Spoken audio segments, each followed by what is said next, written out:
So there's a big battle on Capitol Hill about who the Republican Speaker of the House is going to be. And for the first time in 100 years, it wasn't decided on the first day of voting. So the liberal media industrial complex is reporting as if this was the end of the Republican Party. And rhinos and other Republican establishment hacks are also crying about it because 10% of the Republican members of the House don't want to vote for swamp creature Kevin McCarthy without at least getting him to commit to start cleaning up the place. Gatekeepers like Sean Hannity and Mark Levin are upset at the holdouts, along with other establishment insiders like Ronna McDaniel, the GOP chairwoman, who will hopefully be replaced soon by Harmeet Dillon. Dan Crenshaw, who is the reincarnation of John McCain, says that the Republican holdouts are enemies and siding with Democrats. This handful of members is very clearly looking for notoriety over principle. That's what it is. They are enemies now. They have made it clear that they prefer a Democrat agenda than a Republican one. If Dan Crenshaw says that something is a good idea, like getting the United States involved in more foreign wars, then you can always bet that the exact opposite is true. Here's Congressman Matt Gaetz, a true American patriot, explaining just some of the reasons why they're not supporting him. Those of us who will not be voting for Kevin McCarthy today take no joy in this discomfort that this moment has brought. But if you want to drain the swamp, you cannot put the biggest alligator in charge of the exercise. I'm a Florida man and I know of what I speak. We offered Kevin McCarthy terms last evening that he rejected.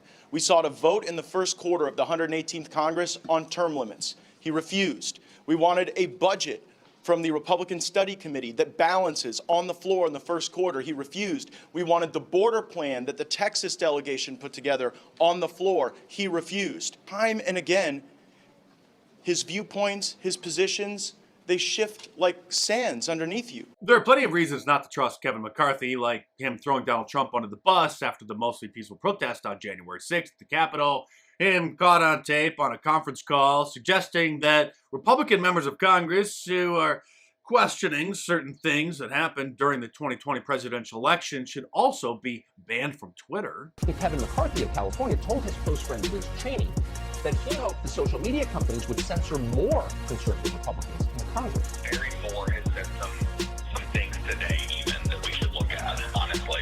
Oh, man. Can't they take credit for their counseling too? McCarthy wanted the tech oligarchs to do more, to force disobedient lawmakers off the internet. And cozying up with Liz Cheney before realizing the political winds weren't blowing that way. But here he is dipping his toe into the Democrat side of the pool. The president bears responsibility for Wednesday's attack on Congress by mob rioters. He should have immediately denounced the mob when he saw what was unfolding. These facts require immediate action. Kevin McCarthy isn't a principled politician. He's a power-hungry political strategist. And like most of the swamp creatures in Washington, D.C., he just so happens to play for the Republican Party. But he has no more allegiance to Republican ideologies than Tom Brady does to the New England Patriots or the community in the Boston area, where he played for 20 seasons before moving down to Florida for the Tampa Bay Buccaneers. Like any professional sports player, most politicians' allegiance to their team is only as long as they're the ones signing the checks. They don't really care about which team they play for. They just like playing the game. Now, I'm not going to go through all the different scenarios about what might happen. It might take another day. It might take a week. It might take a month. And Kevin McCarthy may very well end up being the Speaker of the House anyway. But one thing is for sure, it's not going to be the 82-year-old inside trader, corrupt crypt keeper, Nancy Pelosi, because she's gone. Despite being an evil witch who makes Senator Palpatine seem like a good guy, she has provided us with plenty of entertainment over the years, so at least we could laugh or, well, cringe at that.